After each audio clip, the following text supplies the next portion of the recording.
Recording. All right, we're back. Hey, yes. So Dave bought his hug jug. Yeah, he has a ice pack on the bottom. Yeah. of it, which is nice. Mine does not. It doesn't really keep it any cooler. Did you know of these competitors? No, I These didn't. hug jug competitors? No, this is obviously a Impulse obviously, buy? but it was an ad on Instagram. Mm. So I didn't look at any other competitors or anything like that. I thought this one was pretty cool. Plus, I like the little shit on the side. So yeah, so I got this one, and I'm happy with it. A lot of people ask me about it. Well, it's not common. It's not. Yeah, most something people don't like run that. around with a freaking water jug, gallon water jug. But It's a good concept. yeah. So this is Ron Jordan and Aaron Diaz. Good to see you guys again. yeah, coming at you again with another Stars podcast. So you guys had a packed house on Friday, yeah? Wow. So, I mean, for free events, you just never know. It's like a crapshoot, right? Right. You know, they're free events, and people just show up. They sign up, and the weather was crappy. You know, there was ice, there was slush, there was snow. So it was like, hey, we'll see what happens. But you know how we do. I mean, if there's 5 people out there, we're going to be out there training. That's not one. We don't turn people away. Right. So, yeah, we had 37. Is that how many? there were? 37. Yeah. Yeah, for it was the free indoor basic fundamentals course. Yeah.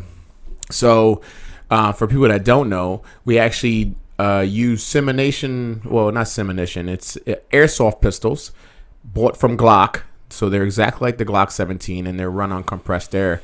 And anything that we would do on a level 1 course is pretty much how we would walk them through and have them shoot little BBs inside out of the elements. Yeah. You know, it's just great. We go over our commands. We go over, stance, grip, sight picture, sight alignment, pretty much a crash course. We did have it was kind of interesting because probably about half of them have shot before. Oh, okay.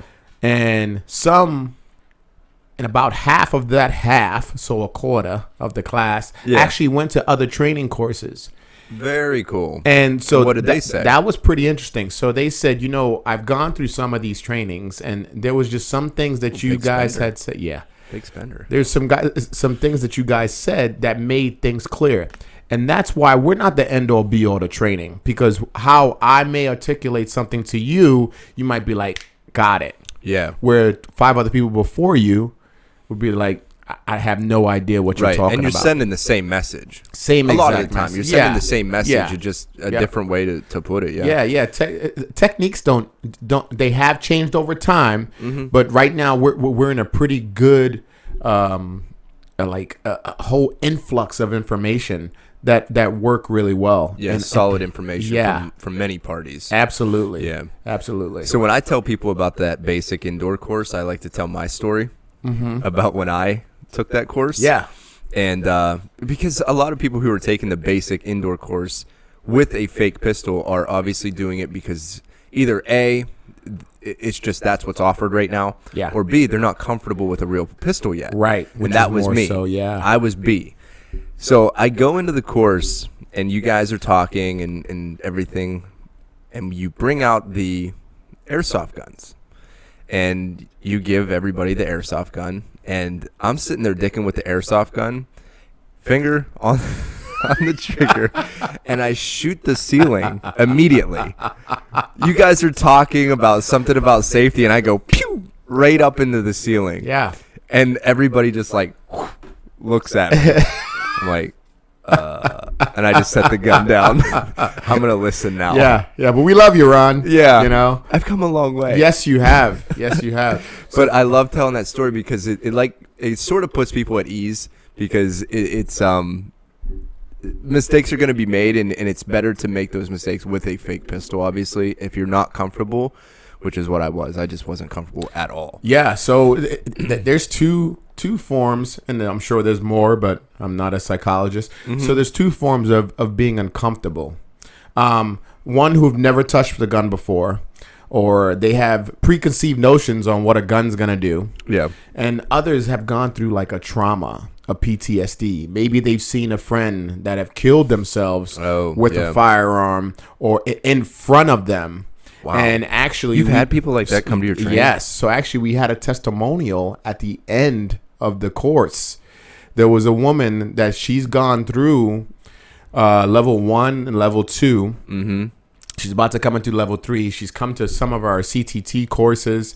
So she didn't even want anything to do with guns. Yeah. And so this was a nice, soft way. That's perfect. To bring her back in, and she's hooked. She bought a SIG. I mean, it's nice. Game on. And that's not the first one. There was another young lady that watched her father kill himself. And it was during a weapons cleaning. So here we are talking about safety and, separate your ammunition when we're doing, because we actually have a PowerPoint presentation prior to. Yeah. So we talk about safety concerns in the home. And as you guys see here, I have my ammunition here. My slides locked to the rear. Ron checked it. I checked it. Right. So this is the type of stuff that we would talk about. We believe these is like gremlins, kind of climb in the stuff. So I will always check and recheck the firearm.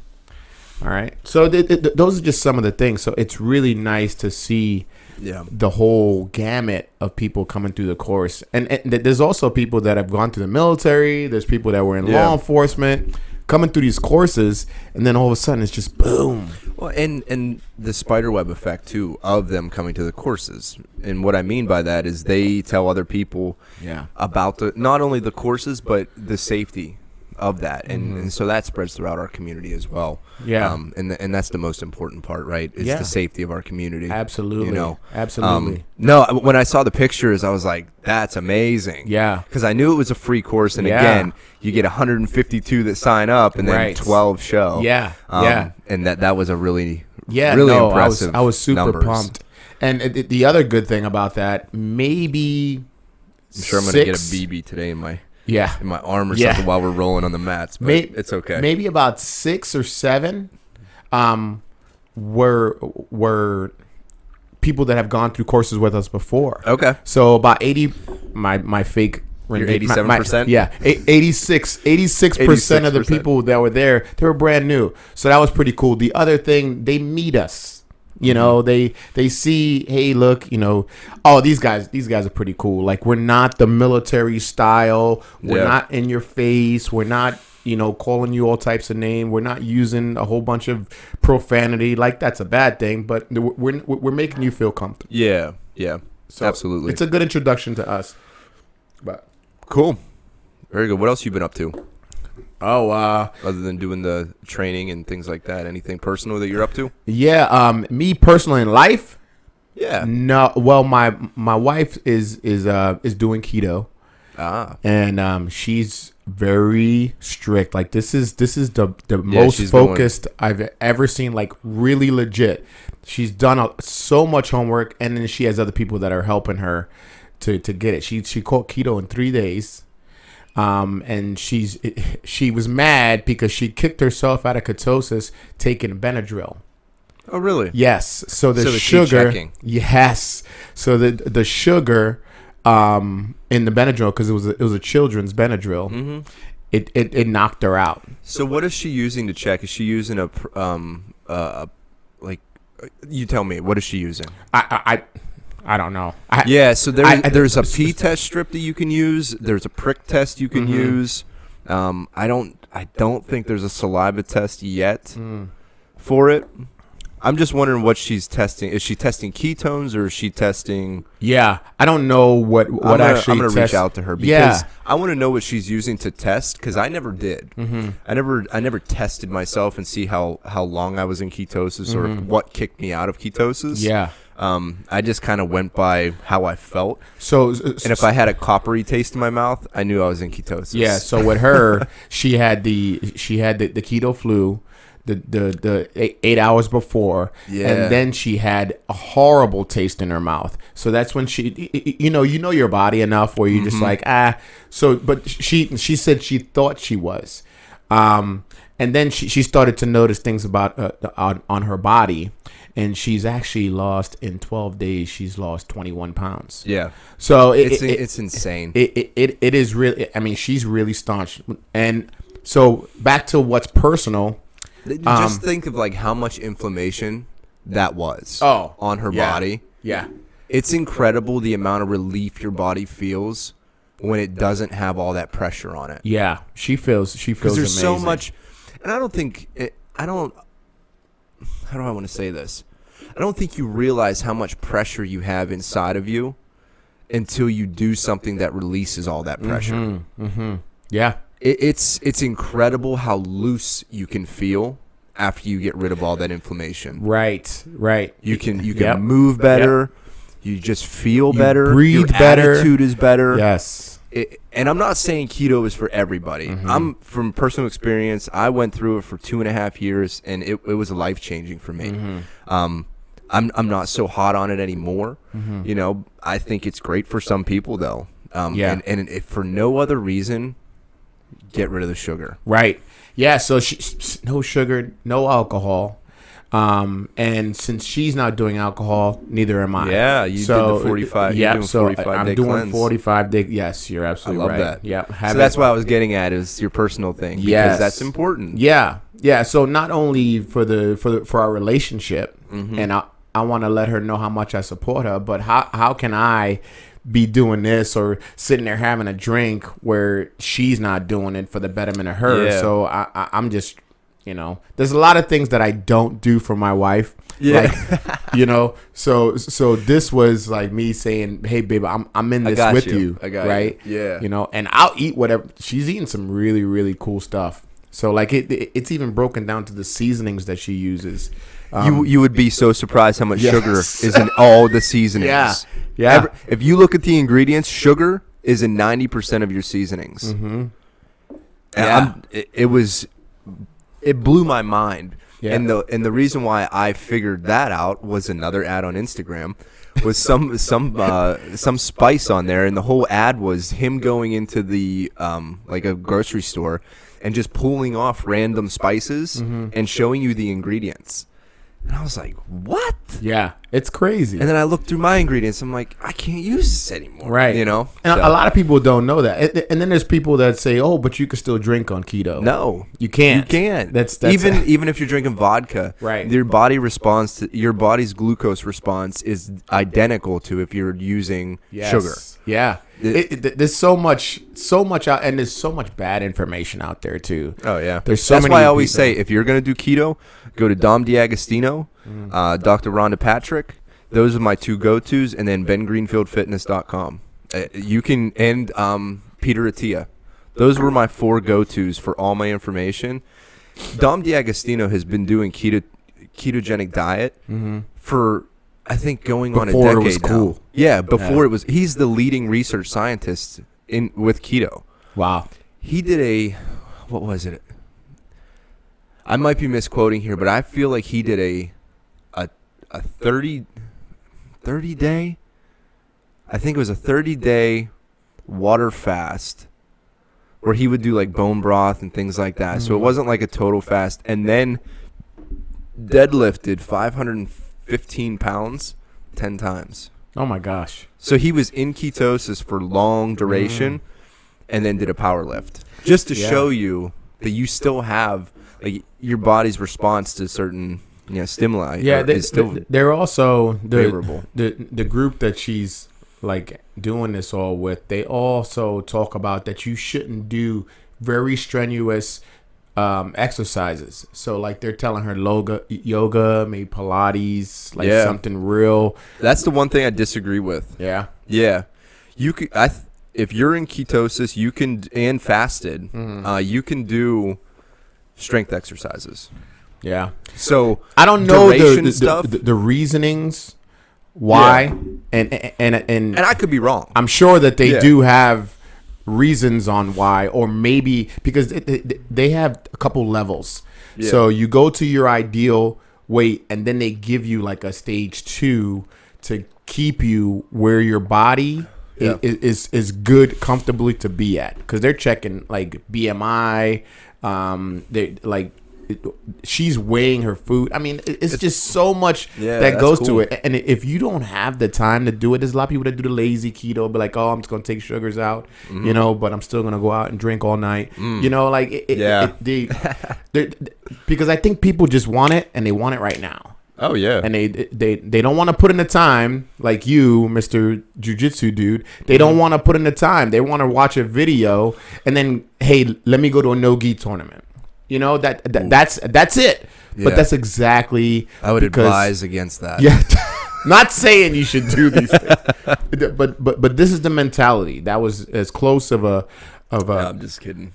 Of a comparison that I can get. And I was talking about something yesterday that's my McDonald's. It goes into what you were talking about Best with breakfast. her group that's doing keto.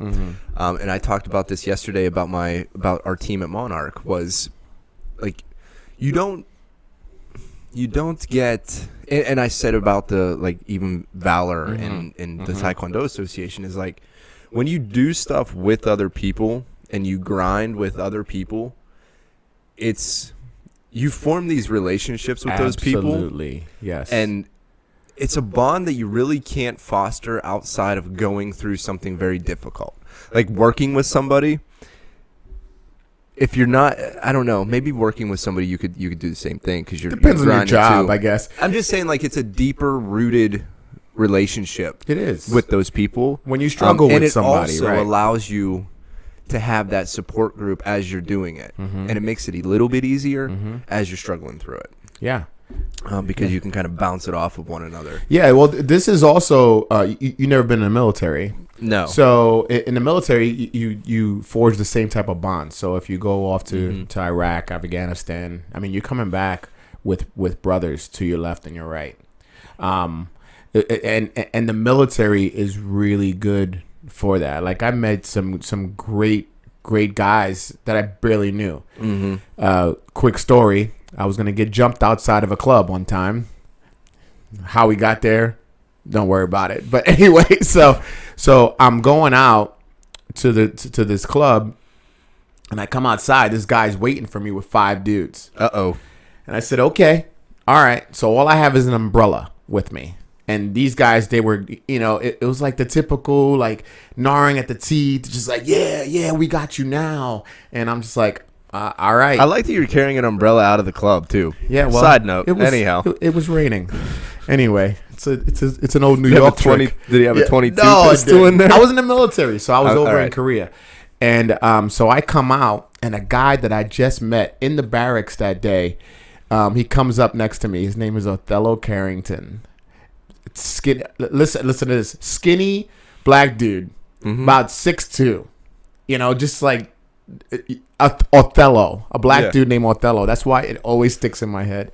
So I just met him that morning, and he comes up next to me and he goes, "You ready?" And I was like, "Game on." I said, "Yeah, I'm ready." Right. So we just start going, boom, boom, boom.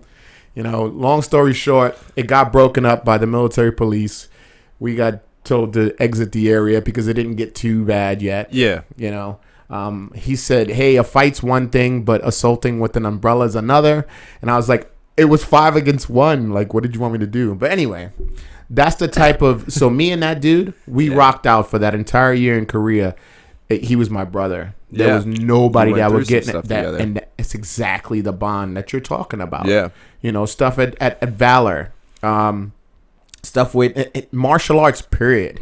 When you grow with those type of relationships with people that are grinding just as bad as you.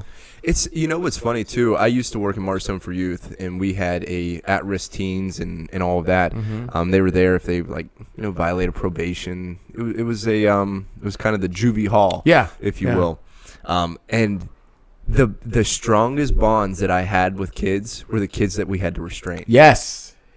Every single time it was the kids who you had to restrain, and after the fact, it was like you were tight, you were thick as thieves after that. Yeah. And you never had to do it again usually. This is true. And when they would get restrained from somebody else, they would have to call you to talk them down. Come talk them down. You're absolutely correct. I don't know what goes on in our heads. Yeah. Or in their heads to make that happen. But it was incredible. Like, the kid that stabbed me. I saw him at a car show and we talked. Yeah. You know, like Yeah. the craziest stuff that happens, it creates these weird relationships with one another. That is, yeah. So, and then it's so respectful afterwards. And I think too, in the martial arts world, like just yesterday at the jiu-jitsu tournament, getting the bond that I have now with the guy who beat me and the guy who I beat, you'll never take that away from us. Right. Ever. Yeah. Because he's grinding just as much as you, right? Yes. You know? Yeah. And it's those relationships that I, and that's why I made the post that I did last night on Facebook, was like these memories that we're making by doing new things and putting ourselves out there to be ridiculed and to be judged. Yeah. You get so much benefit out of it.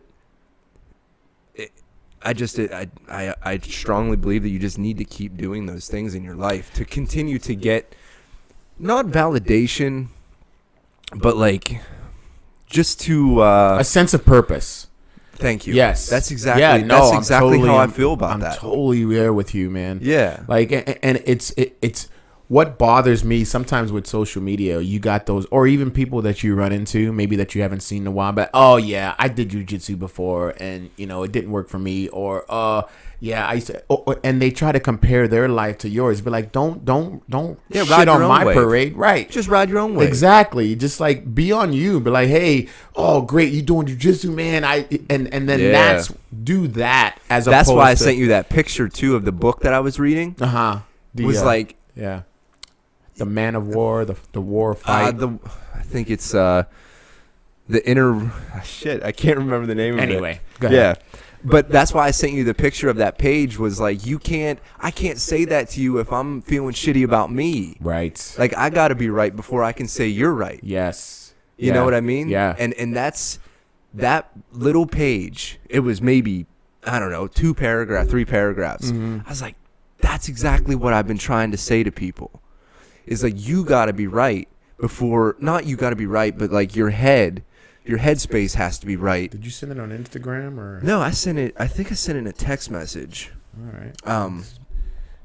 Was like, and I think that's why people get so nitty gritty about one another too, like judgmental. I've been working on my memory space, so I've been deleting messages. Go ahead. That's all right. Is like, I can't say congratulations to you if I don't truly feel confident in me. You know, like, I'm going to cut you up just to where you're at my level. Right. Yeah. And now I can be okay with you. Yeah. You know? And I think once you put yourself in a situation, like in your headspace where you're just totally fine with whatever, you can be totally fine with whatever for that other person. Yeah. And you can be genuinely happy for them. Yeah. And it's like those guys, like us starting a podcast, right? All of a sudden, everybody wanted to start a podcast. Everybody was like, "Oh, I did a podcast before, and I got this much." Like, my man, I don't care. Or the people that you go and buy a car. Oh, I could have got you a better deal. Yeah. Why didn't you come to me? Where were you? So you want to knock me because I start jiu-jitsu, because I teach Krav, because I want to retire early. Oh, I could retire early. I hate people like that. I'm like, look, I don't care. All this extra stuff that you're doing right now is not good for me. I'm trying to bring people up on a mindset. Like, what was the first thing I came in and talked to you about, right? Yeah. I knew that you lost, right? And I said, bro, how are you? How's your mind? Yeah. Right? You know what I mean? Because that's what I want to know about you. Sure. 100. I don't care about freaking that you win or loss. I want to know how you are personally. Yeah. And because I know you, and what you're gonna do is be like, that move that he got me, forget about it. I'm gonna practice that move so he never gets me again. Oh yeah. Yeah. Yeah. 100%. Yeah. I feel great after yesterday. It was that fight. It was like fighting me. His style was identical to my style. Yeah, it was cool. So there was things that he likes that you like, type deal? Identical. Wow. Yeah. You were fighting yourself like, this was like literally you were fighting yourself. It felt like that. Like, I'll show you the video. Yeah. Like, I could show you a video of me rolling and this guy rolling, like, in separate matches. It's the same person. It's the same person. Like our aggressiveness to move forward and to continue to move throughout it was like fighting myself. It was cool.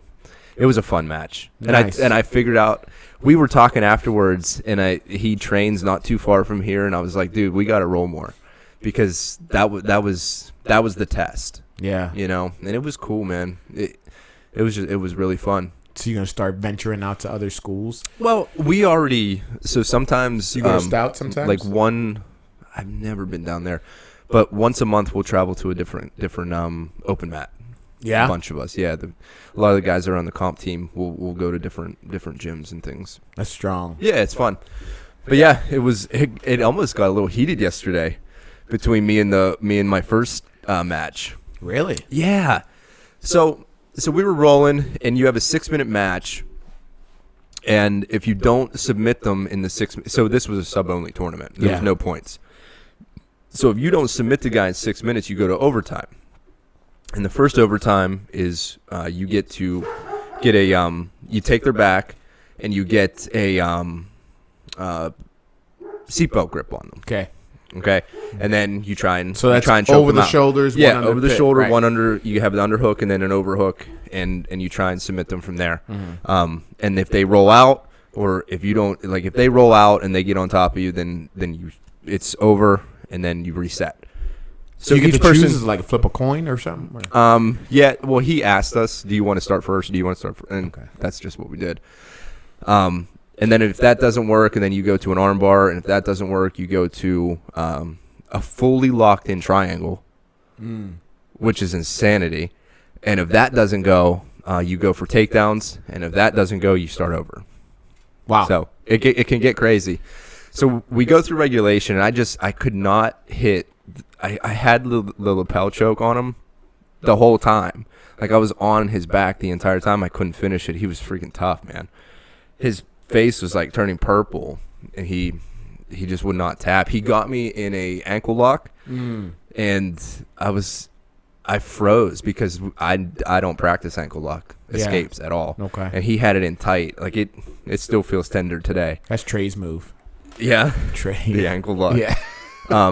But my coaches, they were there. They helped me through it. They talked me right through it. And I got out of it, and I got to overtime. So we're in overtime, and I get to go on his back first. And I immediately go back to my strong side. I get him. I tried to do the lapel choke again, and I tried to get coach through the bow and arrow choke, which I ultimately got done to me. And I've never done the bow and arrow choke. I've had it done to me like 2 or 3 other times. And it's been shown to me, but I just couldn't remember how to do it in the moment. So I'm trying to do that, and they're talking me through, and you can see in the video, like, I'm looking at my coaches, like moving my arms to no avail. Yeah. So I'm like, all right, screw it. I just got to get this guy flattened out. So I flatten him out. I get him onto his belly. I shoot my hips back, and I get him flat, and then I sink in just a rear naked. And as I sink it in, his fingers are like in between his neck and my forearm. So he's like playing the piano, kind of trying to wiggle him through. And as he's doing that, I'm sinking it in deeper and deeper. And as I did it, he was doing this, like kind of I'm just tapping my fingers a little bit. And I thought he was like trying to walk his fingers through. And he was tapping. And I didn't know that. So I just like sunk it deeper because I thought he was almost getting out. And as I sunk it deeper, like it really went, his hands really went and tapped. So he tapped, and as I'm letting go, he like throws me off of him. And he yells, he's like, when I say tap, I mean tap. And I was like, I didn't feel you tap. Like, he got real mad. That should be a judge's thing, though. But too. he realized that I really. Oh, he was belly down. Yeah, and he couldn't speak, and his hands were trapped. So like, what a scary situation. It would have been a though. scary situation, and I felt terrible. Yeah, I bet you. And did. afterwards, he realized that I did feel terrible, and we talked about it, and everything was cool. But it was a heated, probably 30 seconds where I was just like, I'm sorry. You know, yeah, but there's a lot. There's him losing, You know, there's him feeling like he's gonna die. Like, I don't like to be choked out. Like, Right. yeah. Right. And it's just so many emotions. It was a lot. I think you handled it pretty well. No, absolutely. I mean, you're a humble cat anyway, so yeah. I'm just glad he figured that part out. Absolutely. And then he got to take my back and tried to submit me, and I got out of it pretty quick, and that was it. That was the end of the match. Wow. I immediately just threw back, went to his weak side, got over the hip, and turned into him, and that was it. Strong, man. Yeah, it was so fun. impressed by you now, bro. It's a lot of hours of training and a lot of good coaching. Yeah, so like the students up top really talk about it. It was like, man, that dude is just way too driven. Thank you, I appreciate that. So now, I mean, we started Advance up in Meadville, and so we do a lot of, I'm a big sparrer, so we do a lot of sparring, and I'm getting these guys comfortable, and I was like, this is the anti-Ron. So I'm using you as a pinnacle for people not to be afraid of the shoot. Good. And a lot of people have to understand, and you are just the person that they know, so they can relate it to. But like, okay, what the shoot is and how to do it. So it's pretty neat how things start to cohabitate with each other, and 100%. How everybody's gonna excel from it. Yeah. But yeah, and I can't even begin to explain how freaking nervous I was walking into that Monarch gym for the very first time. Yeah, speak on that. I think I have before, but it was, the whole entire ride. So from here to that gym is 45 minutes roughly. Yeah. So you have that entire time to turn your car around. Yeah. The entire time. Yeah. You know what I mean? Like, and you just got to continue. You don't give yourself a plan B. Yeah. That's my whole spiel. You can't have a plan B. So you go all in. Yeah. And you walk in there and you get the butterflies. Everybody does. Yeah.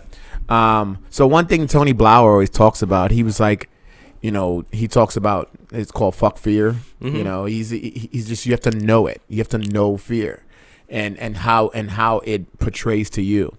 And so he said he was talking to this UFC guy, and he went up to him. He's like, hey, are you nervous? Are you fearful? Like, everybody else is all amped up and freaking like sparring, trying to get that nervous energy out. And he's laying, this one UFC fighter is laying down just listening to music. He said, you think he's listening to hard rock? He's listening to like freaking Marvin Gaye.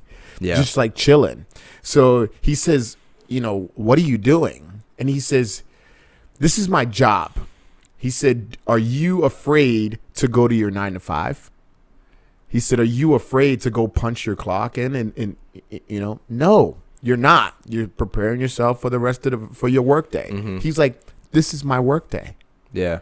And I was like, that's pretty neat to think of it that way. Just like to separate yourself and get the, and not everybody could do that. I know I can't do it. I'm a lot better going to Taekwondo tournaments now than I was before, because I remember Master K told me one time, she was like, why are you looking so why are you grimacing?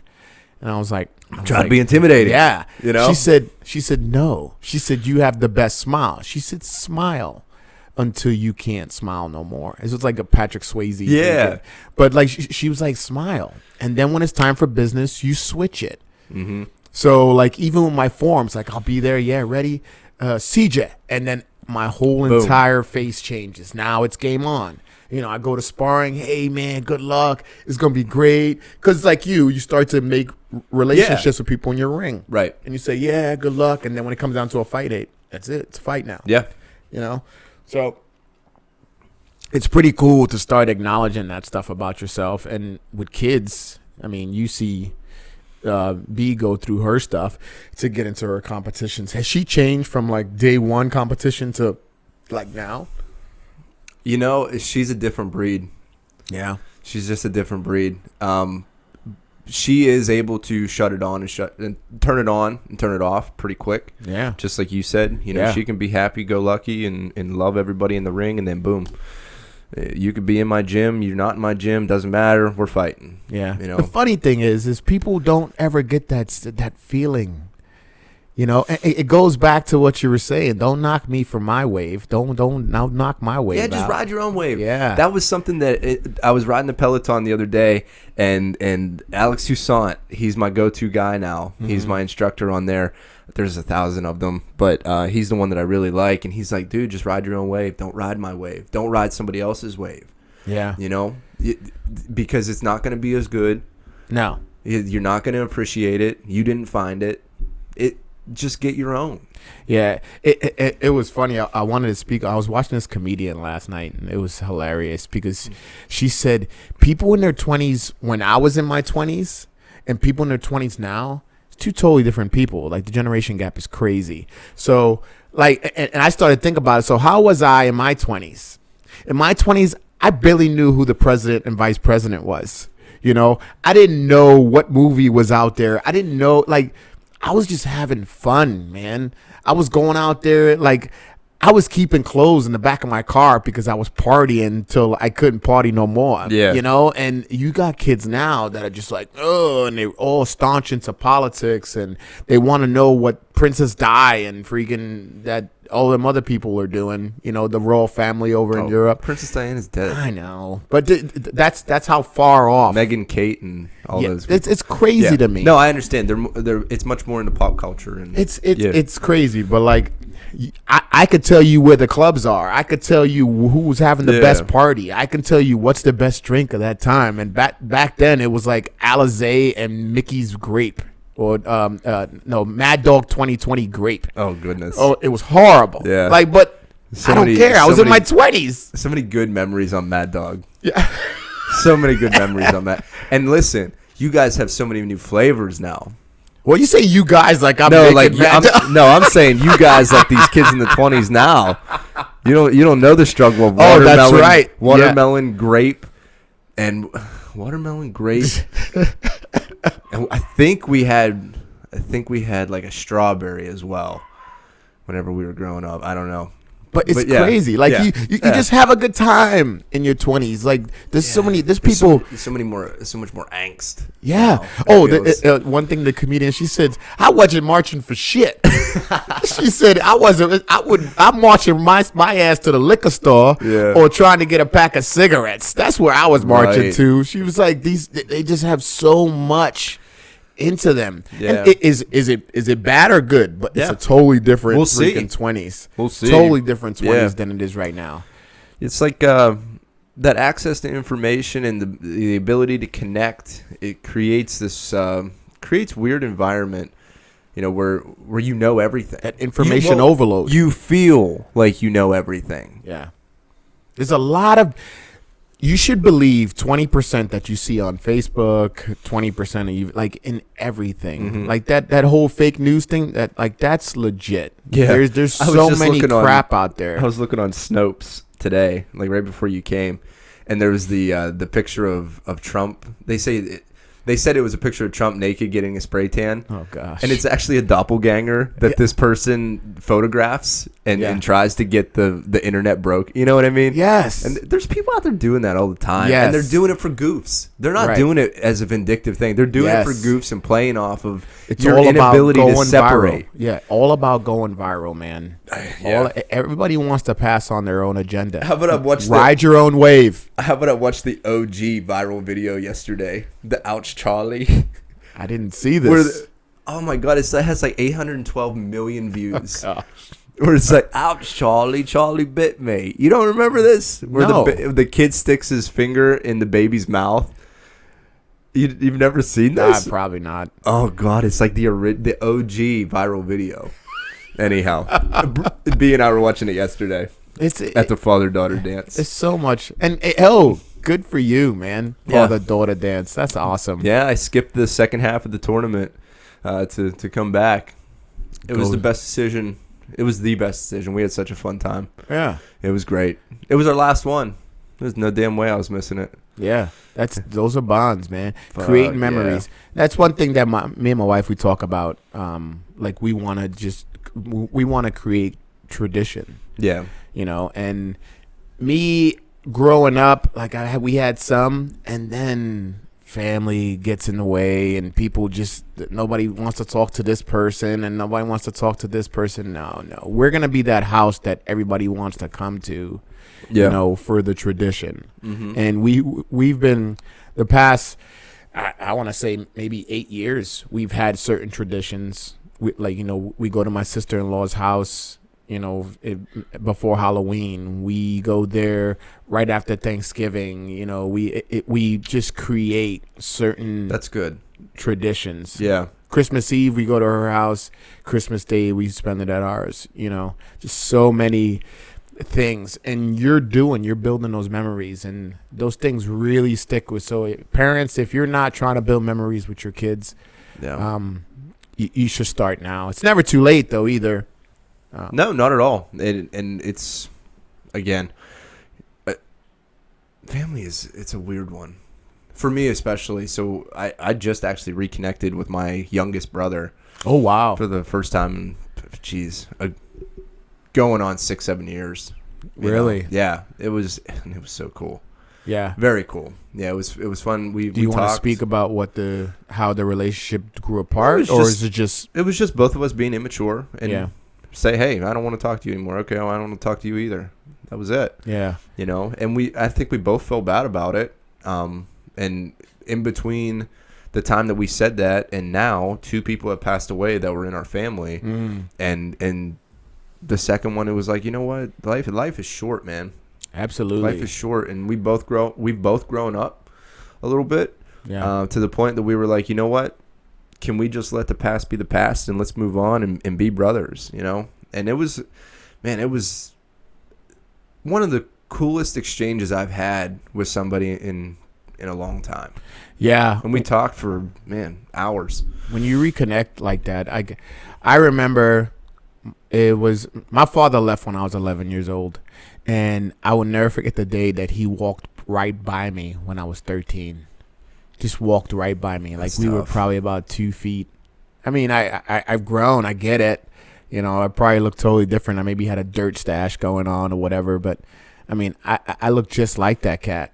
And, like, I was so strong about it. I was like, well, if he's not going to say nothing, I'm not going to say nothing. But 10 feet, that was it.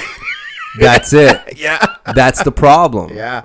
And that was our problem too. Yeah. Not to interrupt you, but that was the exact problem. But that's the truth. And you know what I always say? Well, it takes 2 to call. They can call me. You're not calling either, dude. Yeah. Like talking to myself. Right. You're not writing either. Yeah.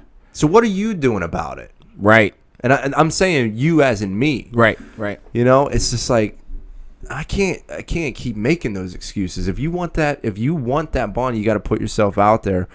And listen, if you messed up, then you messed up. Own it. Yeah. Even if you didn't mess up. Right. Yeah. Just go for it. Yeah. Sometimes you got to let yourself out there to get stomped on. And then also sometimes you got to let it eat for a little bit because you did mess up. Mm-hmm. And you can't expect that other person to just respect you all of a sudden because you want the relationship again. Yeah. It's not about you then. Right. It's about them. And then you have to be humble enough to say, you know what? When you're ready, come to me. But if that person never comes to you, and it is sometime, and that's what happened exactly with this situation, is I told my brother, I said, listen, when you're ready, you come to me. He wasn't coming to me, so I just made it happen. Yeah. And we were both in a space where that worked. Recently. That's awesome. But I don't know. The fact that you just say, like, well, you're not going to say nothing, so I'm not going to say nothing. Mm-hmm. I've done that. Who's going to be the pig-headed one? I mean, right now, sometimes it's just not going to work, and you will never talk again. Maybe that happens, but it's like, I hope it doesn't. Yeah. So, wow, this is a touchy stars today.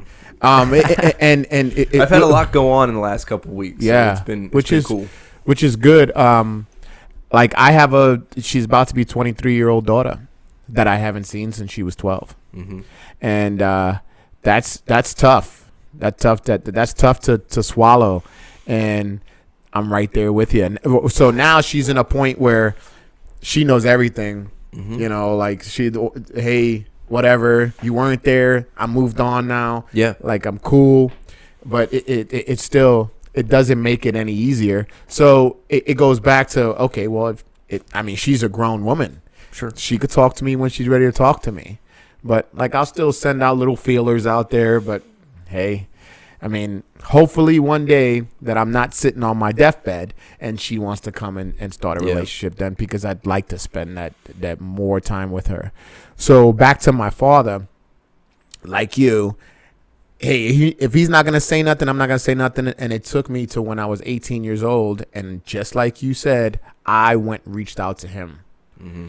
And he was in a dark space where it was like, hey, I feel bad about what I've done to you, so I'm just gonna let this go, you know. Okay. So that's where he was. He was like, I ruined everything that I had with you, so that's why I didn't want to, you know, be around that. He still wasn't in a good space. Amazing mindset though for him. Yeah, he was still drinking. He was still, you know, in a bad space.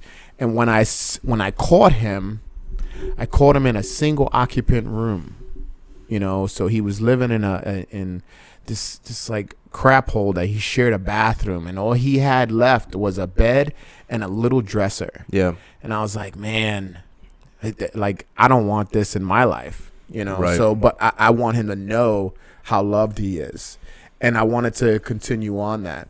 And then I think it was like 3 years later, he passed away of cirrhosis of the liver. Yeah. And but I had my time. I'm good with it. But it wasn't too late, and it wasn't for lack of trying. So sure. Goes back to, hey, if you want to freaking just go out there and make amends to relationships that you may have lost, because you're gonna feel better about it. Yeah, even if they reject you, you at least tried, and you can feel good about trying. Yeah. You know? Yeah. That's really where I was at with it, and it's like, man, I did feel better about reaching out and trying, and now I really feel better because he kind of accepted. Well, that's awesome. You know man. what I mean? I'm we glad. both accepted one another, you know, I'm for glad. faults and whatever. And it's probably good for B too, and she could be hanging out. It's gonna be good for everybody. It's Yeah. still very recent. Yeah. You know, 2 weeks, week. Hey, so it's a beginning. Absolutely. The beginning. And that's what we said. This is the beginning to the rest. Yeah. And that was I can't remember exactly who said it, but there's you live two lives in your life. You know, the life it's like the life you live before you make the decision to be a better person, and then thereafter. You know? So yeah, that's cool. Like, we're talking about how life's too short. So the crowd community had took a hit. Yeah. So Valor Combat Academy, and me, I'll talk more on this with the conversation me and Chris had. But we lost our first student. She passed away, and she was very young, and there was some medical issues there. But I think there were people that felt it only because we go through these struggles of Krav together. Yeah. You know, any other time they probably would have walked by this girl and never said anything to her. But because we were all part of a certain thing that we strive together with. Yeah, it was our family. And it is our family, rather. Yeah. And she had passed away, so we did it was a really cool thing. I wasn't her lead instructor, so but I was part of the whole deal. We actually promoted her at her memorial. So it was something that she was striving to, and we wanted to be able to give a little piece of Krav into it. But it was pretty neat. I went up to the family with the belt and just promoted her there. We had the students stand up that were in the memorial, and we crossed it up, and we yelled "Hida," and she's being promoted to the rank of green belt. And we gave it to the family, and there wasn't a dry eye in the house. I bet. And it wasn't for my benefit. Of course not. It was just nice to give the family that, because at the memorial they had her Krav shirt hung up and the belts that she earned around it. Yeah. So I was like, oh, this is perfect. It's super fitting. Super fitting. But that's not something that I want to get used to. No. No. And God, no. Me and Chris were talking, and he said, you know, the bigger we get, this is gonna happen. And that I didn't sign up for that. Right. You know what I mean? Like, so that was pretty pretty like gut wrenching, and because he's strong. Goes back to the impact that we're putting on people, the people that we're bringing into our fold. Man, we're spreading, and we continue to spread. And I think, and the caliber of people that we're gaining is just amazing. Yeah, it's so cool digging all this. It's what we set out to do. Yeah. Right? Yeah. I mean the whole thing with stars, with Valor Combat, even what you're going through with jiu-jitsu and the information that you're bringing in just for us to throw it out there to the internet universe, and 5 years from now we could probably have 1 million views. Right. And then we're like, "Oh my gosh, these people," and it'll be, well, how'd they get so successful immediately? Like, yeah. Where'd they come from? They're coming at like, listen, we've been putting in the work, son. You don't remember when we had 6 views. Yeah. You don't remember, son. We've been grinding. Yeah. We've been grinding. Yeah. So, hey, listen, on that note, where can they find you? What do you got going on? I got a jet and clean some mats so we can get rolling today. Yeah, so GC_Rican Valor PDS, also at valorpds.com. And update, we do have a women's self-defense seminar up in Meadville at the ICC, the Italian Center up there, and that's March 27th. It's a free event. You go to valorpds.com, sign up, women's self-defense seminar. We're going to ask for $5, but we give it back to you when you come into the door. So that's where we're at. Very nice. And I am off my hiatus, so I'm back on Instagram. You can find me at Ambitious Distractions. And then also, too, if you need any logo designs, I wanted to plug somebody here. They helped me out. Dana Cataline. She is available for business if you need any logos and things like that. So hit me up. I can get in touch with her, or you can reach out directly. She is also on Facebook, Instagram, and LinkedIn. So thank you guys. Enjoy. Strong.